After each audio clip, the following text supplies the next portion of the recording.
questions? Yeah, let's do it. We've got two questions about Chelsea. First one being, they kind of lead on to each other, but first one being, viewer asks, can we please shed some light on Chelsea spending $1 billion and still being the shittest club in London?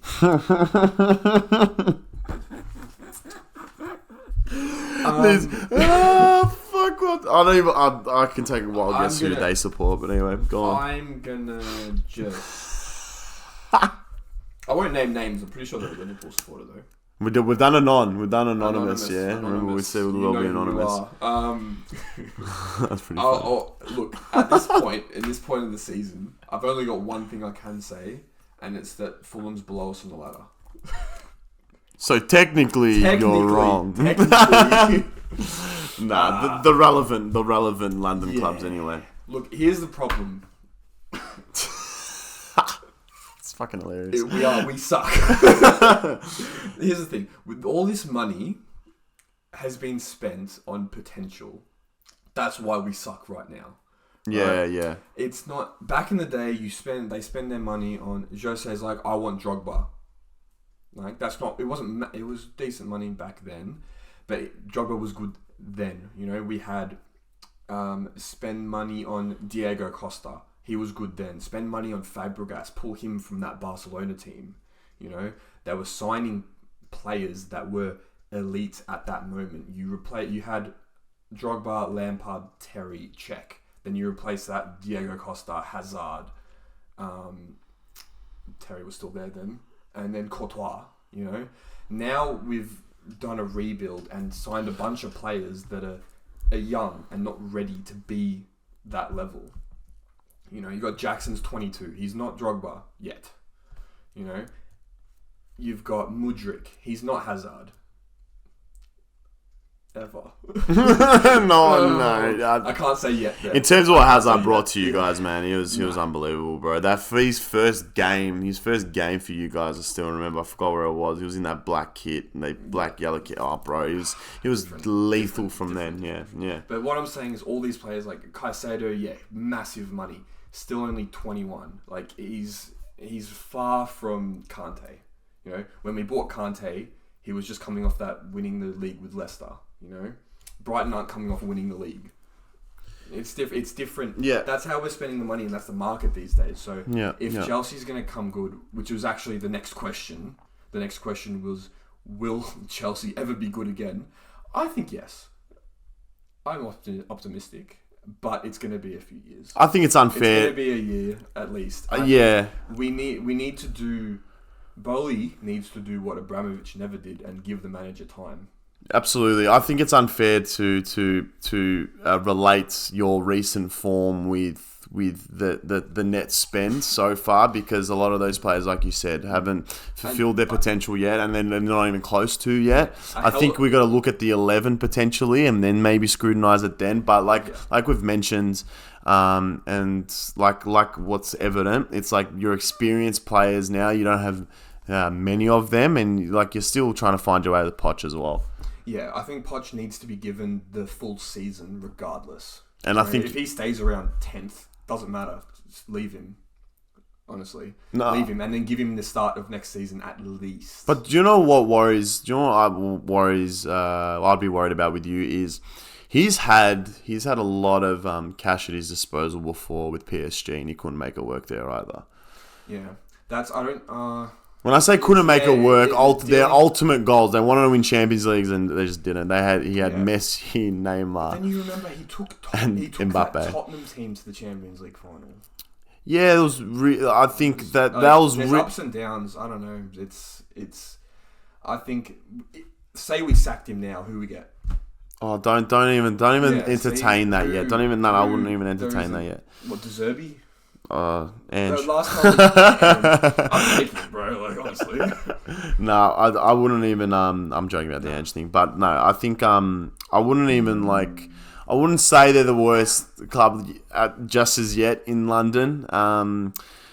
I just feel like we still need to give him a bit of time, and I think Poch does need. You're right. I think you do need to hang on to him and you give it time. Otherwise, you may as well just pack it in now. The whole club may as well just fold. Yeah, you got to remember Chelsea has literally the youngest average age of any club in the Premier League at the moment. And also all the money you got tied into that squad and the money that you won't be able to spend in the future because you're deciding to fully front everything you can spend now into your squad, into all these potential absolute jets in the future. There's a lot. No one realizes there's 10, 12 roughly of these players. I'll name a couple. You got André Santos, you got Diego Moreira, you've got Gabriel Angelo. There's all of these players. Cesar Casade. Yeah, I could keep going. Yeah, right? There's all of these players that were 15, 20, 25, 30 mil each, but they're all 18, 16-year-old wonder kids. Yeah. From Brazil, South America, here, there, and everywhere, Italy. And they're all out on loan at places. And these are all players that will come back in the future, hopefully, as established players. So the idea is to not need to spend this much money over the next 7 years or with these contracts we've given them. But what's the point of the youth team setups then? Make money? Yeah, I get it. You obviously, no. I mean, in the essence of it, it's you're with the youth team. If you're playing as part of Chelsea's, youth squad, you're probably thinking first off, I don't want to be playing there because I know I'm not going to be able to break into that team because there's people that have been bought from overseas that have already been banked on by the club.